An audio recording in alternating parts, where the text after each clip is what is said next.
Welcome to Galactic Initiative. I'm your host, Jeff. My recent video about Order 66 drew significant approval and criticism. Should you wish to view it, the description contains a link.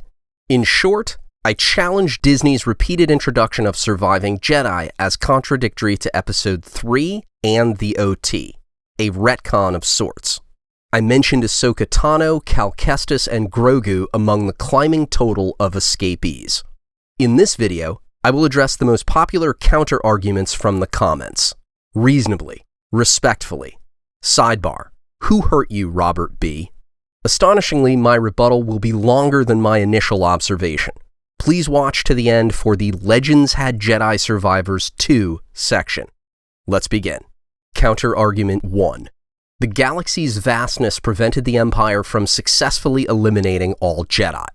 A rift on this argument: the numbers game. Too many Jedi across too much space. Counter-argument 2. Regardless of their sum immediately after Order 66, only a handful of Jedi survivors reached the OT and beyond. They were slowly eliminated, so my video is an overreaction. I will respond to the pair. Yes, some Jedi escaped Order 66. Recall Obi-Wan's concern over the coded signal from the Jedi Temple on Coruscant, and Palpatine's mention of remaining Jedi. Suggest dismantling the coded signal, do you? Yes, Master, there is too much at stake. But how long did they last? This question led to other questions while producing my video. I asked myself, would the Sith, who the Jedi tried to exterminate, accept the big galaxy lots of hiding places excuse, or would they relentlessly stalk and eliminate their adversaries? Would they leave anything to chance, or complete the ruin of their mortal enemies, thereby avenging a millennia underground and cementing their rule over the galaxy?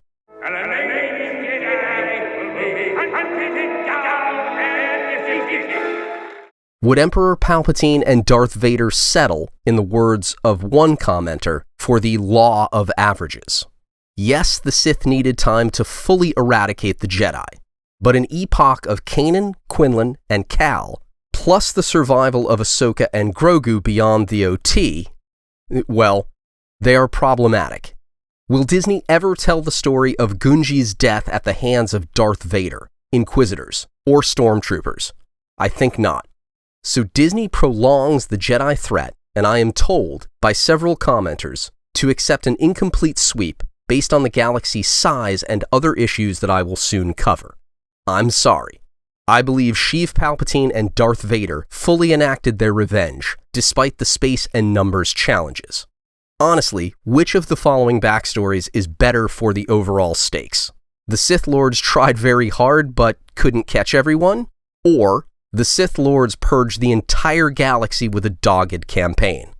Of course, survivors dwindled as years passed, but Disney has created serious dangers for the Sith a decade or more after Order 66. Counter-argument 3. Survivors hid from the Empire by forsaking Jedi ways. They stopped using the Force so they couldn't be found, and/or no longer posed a threat. The first part, abandoning the Force or dampening Force presence, has merit. These actions were effective for the Jedi and Sith in G-canon. The Jedi didn't know about the Sith for 1,000 years, and Yoda surprised Palpatine in his Senate office.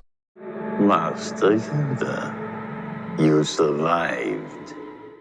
Both masters had unique abilities to sense and foresee, yet even their talents had limits.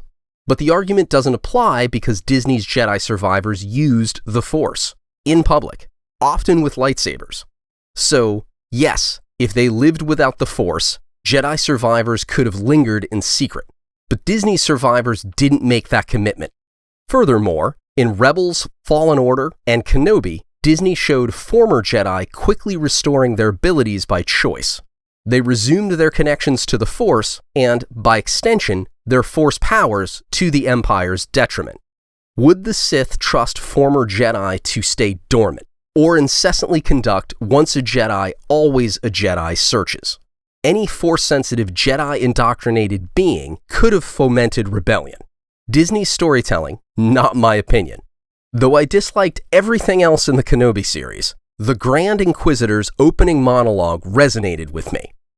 In actuality, I would say the Jedi hunt themselves.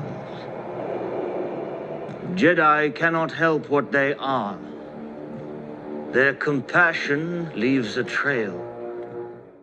Counter-argument 4. The expanded universe featured as many or more Jedi survivors. Okay, 2 wrongs don't make a right. Lucas did it too isn't a rationale for Jedi survivors. It might prove I'm uninformed, but it can't win the day. Since I exonerated George Lucas and indicted Disney, I will expound. Disney's Jedi survivors fill and thus confound its canon. The Jedi survivors of George Lucas's era didn't affect the primary or G canon. They inhabited the expanded universe, a separate creation. Take it from George. A 2001 quote from Cinescape. "There are 2 worlds here," explained Lucas. "There's my world, which is the movies, and there's this other world that has been created, which I say is a parallel universe, the licensing world of books, games, and comic books. They don't intrude into my world, which is a selected period of time, but they do intrude in between the movies. I don't get too involved in that parallel universe." A 2005 exchange from Starlog. Interviewer. The Star Wars universe is so large and diverse. Do you ever find yourself confused by the subsidiary material that's in the novels, comics, and other offshoots? Lucas. I don't read that stuff. I haven't read any of the novels. I don't know anything about that world. That's a different world than my world. When I said other people could make their own Star Wars stories, we decided that, like Star Trek, we would have 2 universes. My universe, and then this other one. They try to make their universe as consistent with mine as possible, but obviously they get enthusiastic and want to go off in other directions. A 2008 quote from Total Film. "There's 3 pillars, the Father, the Son, and the Holy Ghost. I'm the Father, Howard Rothman, president of Lucas Licensing, is the Son, and the Holy Ghost is the fans. This is the kind of world of people coming up with all kinds of different ideas and history.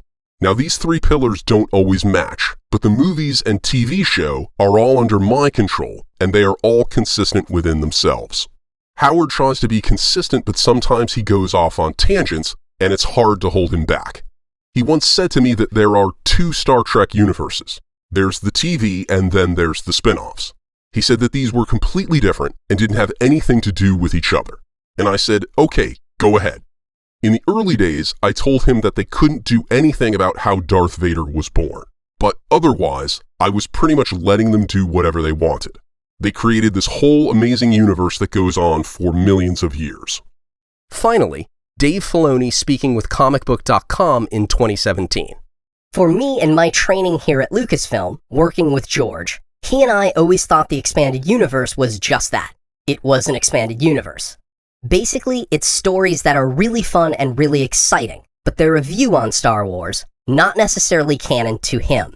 That was the way it was from the day I walked into Lucasfilm with him, all through the Clone Wars. Everything we worked on. He felt the Clone Wars series and his movies were what was actually the reality of it all, the canon. Then there was everything else. Lucas's primary canon didn't include an abundance of Jedi survivors. Disney's one and only canon does. And Disney created this continuity problem for itself by relegating the expanded universe to Legends and declaring the integration of all productions as primary canon in 2014. As expected, the mouse has already backtracked on this issue. Did I adequately address the counter-arguments from the comments? Thank you for watching. Please like and subscribe. I appreciate your interest. Galactic Initiative is not authorized or endorsed by Lucasfilm Limited. The name Star Wars and all related materials are registered trademarks of Lucasfilm Limited, a subsidiary of the Walt Disney Company, but rights reserved. Galactic Initiative is a registered trademark, and other product and company names are trademarks of their respective holders. Use does not imply affiliation or endorsement.